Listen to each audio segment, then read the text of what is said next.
and welcome to a brand new FIFA 17 video.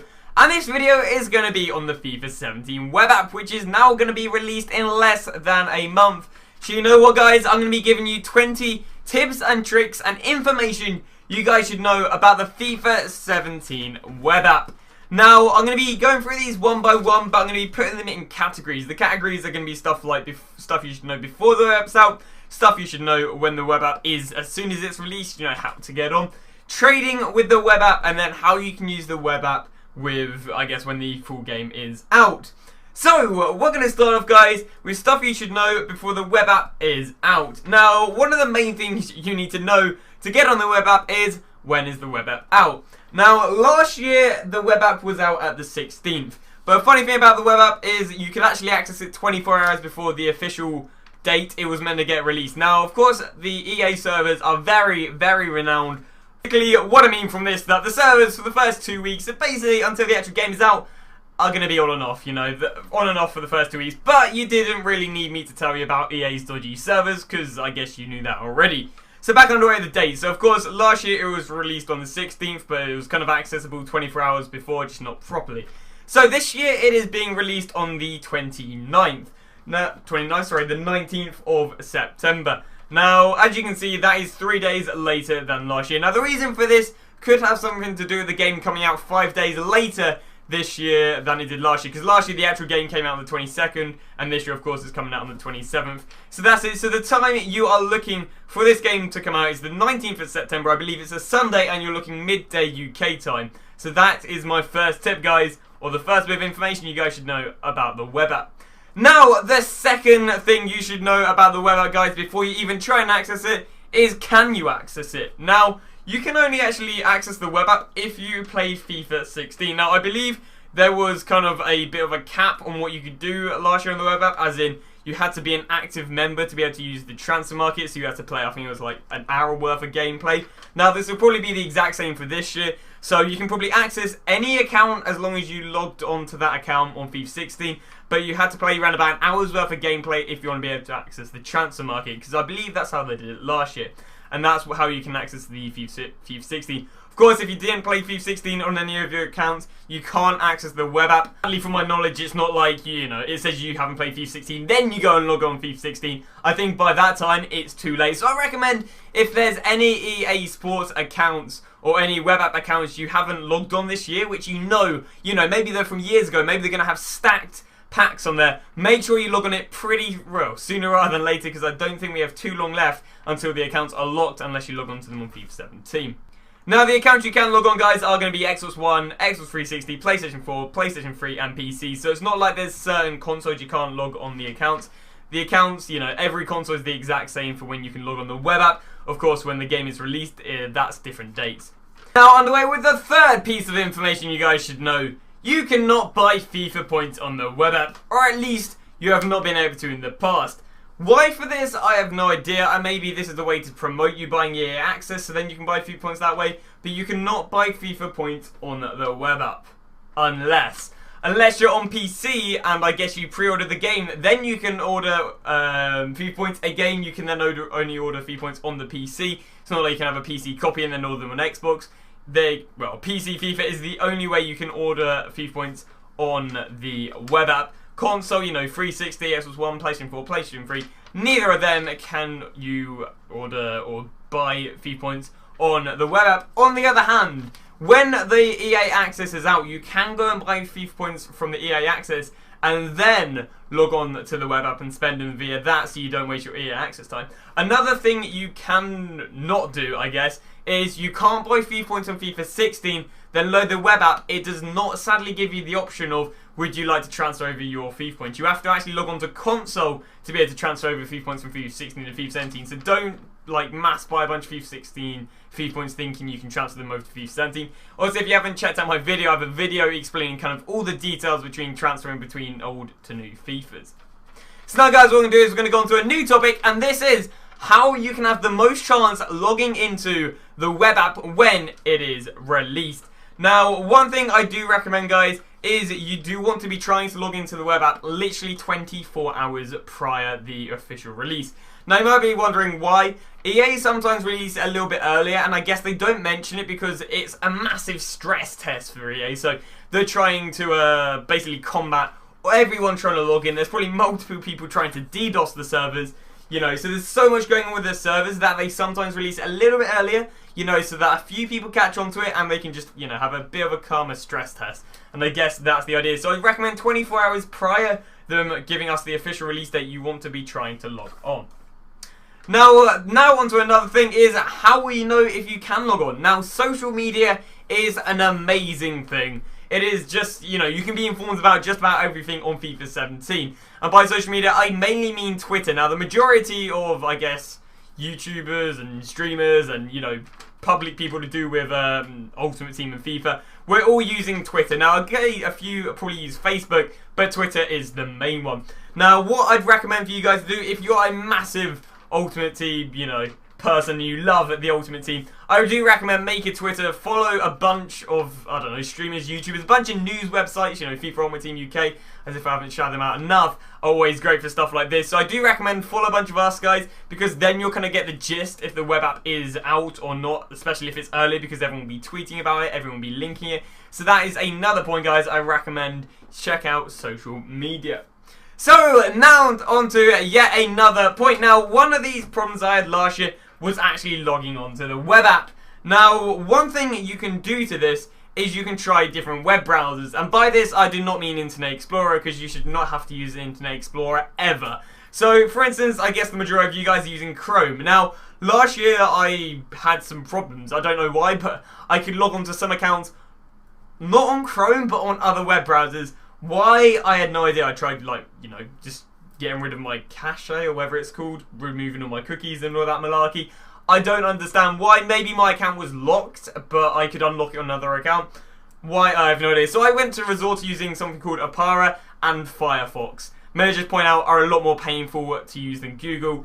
Literally, my Opera is already bugged and already has a virus, which is fun. But I do recommend using other web browsers if one's not working for you, I guess. Another thing you can do, which is what I did, was you can actually log on to different EA Access accounts, or as many EA Access accounts as you have web browsers. For instance, I could log on one EA Access account on Chrome and web app account on Firefox. The reason for this, I guess it doesn't kick you off because of the different web browsers. But that's one thing I did last year, and actually I'll tell you what, it was actually quite good because I had one account on like PS4, one account as Xbox One, just kept on refreshing the market, kept on doing stuff like that. It was, you know, it's pretty effective, especially if you have an account on different consoles. It might be worth your time to do that. Now, one thing which may not sound obvious to some people, but well, it might sound obvious to others, is refreshing. Now, yes, you want to keep on refreshing, to keep on trying to get up your, I guess, your web browser, because, you know, it might not work, so you want to keep on trying the web browser, because yes, that's an effective method to get it on.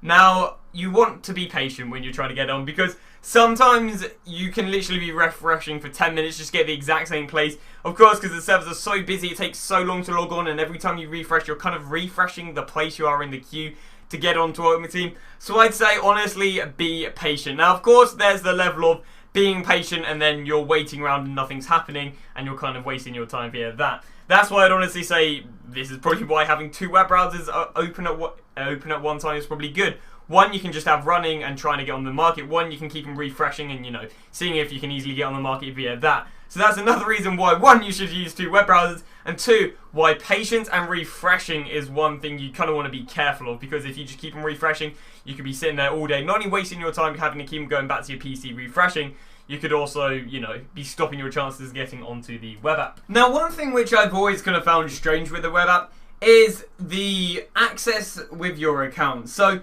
you can have perfectly clear accounts which aren't banned, which they'll just deny you access on. Why they do this, I have no idea. And this can even be if you go on different things. It'll literally just come up with an error message, something like, you know, you're unable to access the servers, or the servers are busy, even though you can access the servers on different accounts. Now, I'm not sure why this happens, but this may just be a reason you want to keep on trying out different Origin accounts. And then for the ones that aren't working, you do want to try and get them working ASAP, or trying to find out how you can get them working ASAP, because you're missing out on, like, say, the likes of daily rewards. You know, you might have some really good packs in there you can transfer to another account. So what I'd recommend, guys, is your account, you just want to keep on trying them. Again, some will, for some weird reason, just not let you on the servers. Why they won't let you on the servers, I have no idea, but this is just a problem I occurred last year, and I'm pretty sure a fair few other people occurred last year. So again, if your accounts aren't working, 1, try different browsers, 2, just keep on trying them, because for some reason, some days they get completely unlocked, and yeah, it is literally completely at random. Now, on the topic of other accounts, and this is going to be another point, guys, this is moving your coins from all of your accounts onto one account. Now, yes, this is risky because, of course, you can get banned. Although I don't feel like there is much of a ban hammer at the beginning, or a ban wave at the beginning of FIFA. Mainly because, you know, EA Sports probably understand that people are going to be getting coins very fast, especially if you're backing like Ronaldo's, Messi's. Again, unlikely, but you know, they probably understand that coins. So what I'd recommend, guys, is to transfer all your coins you possibly can onto one account. Now, this gives you a few reasons. 1, you can trade with these coins, which means, you know, you can get better deals and more deals. 2, you might be at one of them trading points where, you know, you're bidding on a player and you need that extra 500 coins, but you don't get the 500 coins and you mess out. Well, you know, having coins split across 2 accounts is no use when that happens. Now, why I guess it is beneficial having it if your account gets hacked. There is a lot of account hacking at the beginning, and yeah, which of course is a problem. But to be honest, I've never really found it too much of a problem. Yes, I've had my accounts hacked a few times, but never really at the beginning of FIFA, so I don't really think it's something to worry about too much. And I would recommend all your coins onto one account, and then repetitively when you get your daily rewards, I guess when it builds up to a 1k, maybe list up, let's say, a bronze player on your main account, buy the bronze player, and bang, you've got the coins on your main account. Okay, so once you do start on the web, kind of one of the first things you think is, what do you keep and what do you sell? Now, what you guys normally will get, you'll normally get yourself a mixed player pack. This will consist of gold, silver, and bronze players. And I think it's around about like 2 of them are rare, or 1 of them is rare, and you'll get a few of these. And if you've been on for a while, you'll probably get a few 15k packs, probably a 25 rare player pack and stuff like that. So you'll get a few mediocre packs, no 50k packs, all like 25, and then of these kind of like random packs. Now, one of the things you'll be thinking of is, what do I keep and what do I sell? Because of course, you do kind of want your coins at the beginning so you can invest them, because if you can sell your stuff before everyone else sells their stuff, well then hopefully you will have enough coins to buy their stuff and hopefully make a bit of money. Now, talking about making a bit of money, another thing you can do, and I know this is dodgy and I'm probably promoting the wrong thing, but you can actually sell your coins to like coin sites straight away. Now again, I know, yes, this is not agreed, but literally, I did this last year and I literally would have made like 60 quid. Because I had like, I think it was around about like 15, 16 different accounts I went on. Literally, I'd say got around about 5, 6, 7k on each one. Literally, the first day I sold my coins to, I think it's MMOG, I sold them instantly. And made around about 50, 60 quid. Now, I know, yes, people don't agree with this. But like, you know, 50, 60 quid, that can buy you the actual game. Which is kind of mad. Now, that's one option you can do. But again, it's not really down to everyone. Now, another thing, back onto the what should I sell and what shouldn't I sell. Now, what I personally recommend is keep your players, especially if they, you know, if you think they're going to come in hand with the squad builder challenge, which we're going to talk about later. But what I recommend to sell is your club items. Now, these are like your kits, your badges, and your, well, I guess your kits and your badges and stadiums, managers, and basically non-consumable stuff in your club. Non-consumable and player stuff in your club. Now, you might be wondering why you sell this. Now, everyone at the beginning of the game kind of always wants the badge, you know, as in like the home team badge. Like, for instance, I might want the Pompey badge because I'm from Portsmouth. Which means you should be able to make a bit of coins because, you know, you can sell on these club items and they're literally no use to you. Now, these are one of the items, in my opinion, that don't go up when the actual game is out, because normally people want to get the stuff sorted for when the game is out, including kits, badges, and managers. So that's one thing I recommend sell on, and stuff to keep is going to be your players, of course. Now, this is one of my personal opinions, but I prefer more small investments than one big investment. Now, don't get me wrong, this does work, because there was someone that I watched last year who got like a Lewandowski, and he got the likes of like an Ozil and a few other big players like that and made a lovely amount of money. I think it was a Carl Walker he made a nice bit of money on. And you can basically pick up players like that. Now, what I'd recommend is, I'd personally even sell that Lewandowski, sell that Ozil, and I'd pick up smaller players like your Konopalanki, your likes of like your Douglas Costa. He's not, you know, that small, but smaller players. Your players maybe like your, I don't know, like a smallish goalkeeper, like a Begovic. I know it doesn't sound like much, but you can maybe pick him up for a few K and he'll sell for a lot more. Especially the BPL players, your Walker, your Bellerin, your, maybe your Alaba, not Alaba, sorry, your Alba. Like your kind of smaller players rather than your Lewandowskis, your, I guess maybe Neymar's. Of course, you know, having the money for Neymar at the beginning is quite rare, but I recommend investing in lots of small players rather than big players. Which now brings me on to another point. Jesus, these are all linking up one by one. And this is, informs are not effective to invest in. Well, at least they weren't last year, because it was so bad. Like, you had the likes of Payet, you had the likes of some guy who played for one of the Ukrainian teams. Now, don't get me wrong, the budget or the discard in gold informs weren't bad, but everyone else was terrible. The silvers, they didn't go up literally any time in FIFA, especially after the first week, which is kind of when these players are kind of called to sell on. Payet literally didn't go up anything. So these players are really bad to invest in. The first week, team of the weeks. I personally thought they'd go up a lot last year, but they didn't. There were so many players. I think there was like some Martial in there as well. Literally none of them went up. So I would not recommend invest in any informs. Now, something I would recommend investing in on top of the small players is you want to look at the squad builder challenge as soon as you get on the web app. The earlier you see that, the better. Why? Because it can inform you on certain players which might be really good to invest in, because people will demand them for the squad builder challenge. It'll also, you'll be able to know which players you want to keep trying to snipe or try and get while people open their packs right at the beginning. Now, the reason I say this is one I always use all the time. But let's say there's a squad builder challenge where you need German BPL players.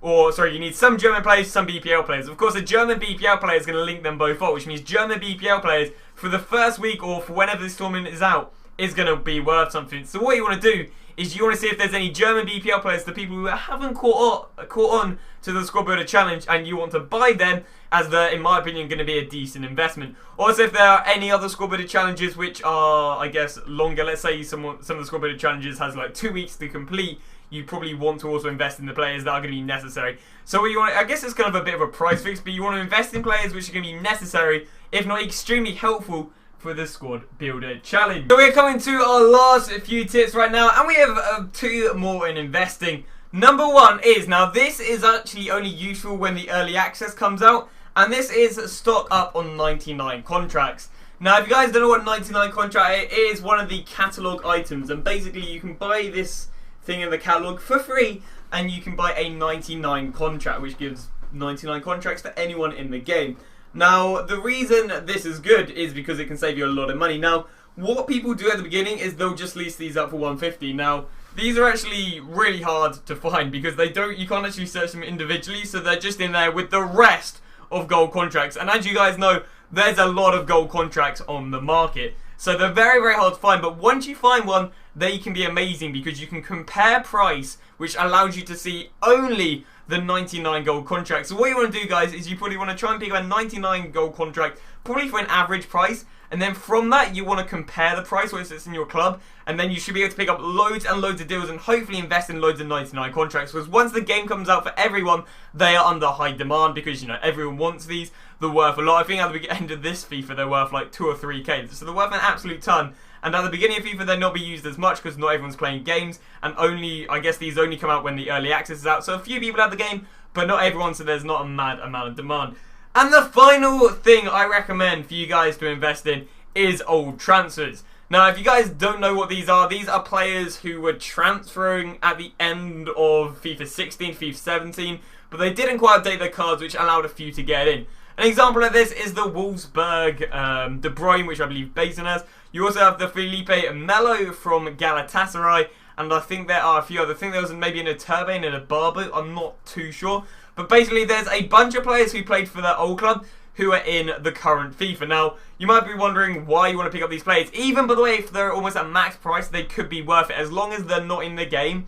Now, I remember actually seeing a Wolfsburg De Bruyne and him just chilling because, you know, he was like 160k at the beginning of FIFA. Now, it sounds mad, but this can be an investment as hell. Now, I'll tell you one thing which you might be disappointed by, but their price ranges move with the same card. So, for instance, De Bruyne's Wolfsburg price ranges are the same as his Man City price ranges, which means even though that card has literally not probably been on the market since, well, I presume almost like late September, he's not going to get sold because his price range is, if anything, going to go down. Now, what you can do is, I guess you can sell him and then say, you know, I want 500k, and then I'll list the De Bruyne, and then you got to try and snipe him. Again, it's a little bit dodgy business, this happening, or maybe you sell your account with the De Bruyne on, that's always an option. But it just allows you to have these super rare players, which I guess you can invest in and definitely get your money back one way or another. Or the just super rare players, which only you have, and, well, I guess a selected few. So that is me done with the investments. Now what I'm going to talk about, guys, is a few things you can do once the early access comes out and when the full game comes out. So, basically, when the EA access comes out, now if you guys didn't know about this, basically you paid £3 and you get the game, I think it's a week earlier, and you get 12 hours. So you're only allowed 12 hours on Ultimate Team. I think it's actually 12 hours on the game, so you can do whatever you want on the game, but you only get 12 hours. Now, make sure whatever you do, guys, you close the game whenever you're done, as in you manually back off of it, press, I believe it's like the start and exit. Now, this is only for Xbox, and I believe it is for Origin. But enough about that, I'm going to teach you how you can use the web app alongside the beta. Now, the only thing you can do on the beta, which you can't do on the web app, is, I believe, build a foot draft squad builder, although I know you can do that on the companion app, and you can play games, of course, on the console. Now, so what you basically want to do is you only want to be on the console for playing games. Squad builders, you want to leave that for the web app. You want to leave the squad builder challenges for the web app. And basically you only want to do stuff you can do on the console, which of course will probably be the FUT champions, as you know, that's going to be the best way of making coins. So what you want to do is, as soon as you get on the EA access, you want to redeem all the coin boosters and play games. Again, that's all you want to do. And if you're going to change your team up, you literally want to cancel the game, log on to the web app. Of course, there'll be like a 5-minute delay because you can't go on your web app as soon as the game, or as soon as you've just been on the game. But basically, you know, wait 5 minutes and do what you want on the web app so you do not waste that precious EA access time. Now, talking about squad builder challenges, guys, you can do them on the web app. EA has basically brought us more we can do on the web app, which is just absolutely amazing because for you guys, I guess, who like streaming on the web app, a bit of trading, you have a bit more to do. You've got the squad builder challenges. So, of course, guys, you definitely want to be looking at them. It's going to be a great way of getting coins. And, yeah, honestly, it's such... So now, on the way with the 3 last ones. Now, these are kind of 3 ones because I didn't actually count up how many I had. And I think I covered kind of 2 in 1. So these aren't kind of really in order, but still, nonetheless, the 3 very valid points. So the first thing you guys might be wondering is, when should I sell my players? Now, this was quite a big thing in FIFA 16. I actually kind of learned this off of Eldog, who is a streamer. I think he might have done a bit of YouTube. But the best time to sell stuff, guys, is between 7 PM and 11 PM. This is, I guess, when the best cross between USA and English people play the game. Now, I do, well, in USA and Europe, I guess, as they're the 2 main, I guess, countries or continents or whatever that play the game. So, again, 7 PM to 11 PM is the best time to sell stuff. Now, picking up stuff honestly depends when you're picking up. You know, in forms, you probably want to pick up when there's more people on the game.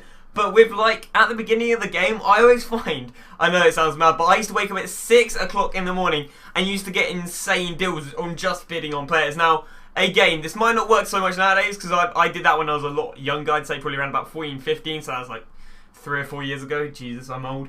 But, yeah, basically the best time to pick up your deals, realistically, it's probably 3 AM in the morning to 8 AM because it's when least people are playing it. Of course, the later there are more deals, but then more people on. The earlier, less deals, less deals and less people on. You also have to bear in mind auto buyers to kind of ruin it a bit, but hey, you can't do much about it. Now, another thing I would say is, so earlier we were talking about the servers being pretty shoddy. Well, due to this, you do not want to list stuff up for a low bid. For example, I could list up a, let's just say I get Marco Reus as he's on that front pick card. Now, what quite a lot of people do on the current FIFA is they'll just list like a 150 bid so he sells, and then a buy now of basically what he is. Now, there's a problem with this, with the web app. Basically, the servers are pretty shoddy. So, for instance, the card could be on the market for an hour, but the servers go down after that card's been listed up for 5 minutes. So, for instance, you list up your Royce, it gets like a 10k bid on it, servers are down for the next 55 minutes, you know, the Royce is up, and bang, your Royce sends for 10k because the servers are dodgy. Now, you can't sadly complain to EA, I doubt they'd give you a refund, and the people do get their cards, so you might want to even use this in their advantage, you know, always bid on cards because, you know, you don't know when the servers are next going to go down, although you do because, you know, you're quite lucky for them to be up, they'll probably be down very soon if you're on them. Now, my final, numero 20, is to list things up for 1 hour, and this is especially relevant at the beginning. Why? Because the, I guess, prices change so often. It's like Team of the Week. When a Team Week card is released, bang, they're worth loads. And slowly, hour after hour after hour, they're worth less. So I don't recommend listing things up for 3 days because the price could change a lot between the day you list it and, well, once it's over, and you could lose a lot of money. So that is my 20 tips for the web app. Again, if you guys have enjoyed the video, feel free to drop a like. I put a fair bit of effort in, although it does sound like I do agree. I do kind of sound like I'm rambling on, and I may semi-cross over kind of the different. There we go, guys. That is the end of the video. If you guys did enjoy, feel free to drop a like. Again, it did send me a fair bit. So if there's anything else you guys want me to cover, feel free to drop them down below. Again, I can't actually think of any more tips I'd give for the web app. I did kind of get stuck at 17. You might kind of got why the last two were a bit miscellaneous. But once again, thank you very much for watching the video. If you did enjoy it, make sure to drop a like, and thanks for watching.